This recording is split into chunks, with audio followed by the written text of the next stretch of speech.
El tema que anem a tractar nosaltres al reportatge és les biblioteques socials de Barcelona i la idea va sorgir perquè justament jo he vist molt a prop d'una de les grans biblioteques que ha obert ara i no sé, em va interessar que una biblioteca d'aquestes característiques autogestionada funcionara com ho està fent.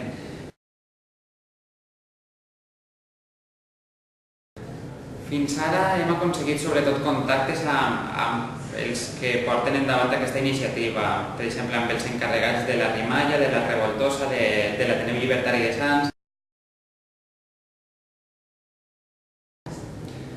Fins ara problemes els únics que hem tingut han sigut els de contactar amb ells. Per fer ens queda, doncs, el que deia abans, contactar amb l'administració i seguir contactant amb les altres biblioteques que ens queden.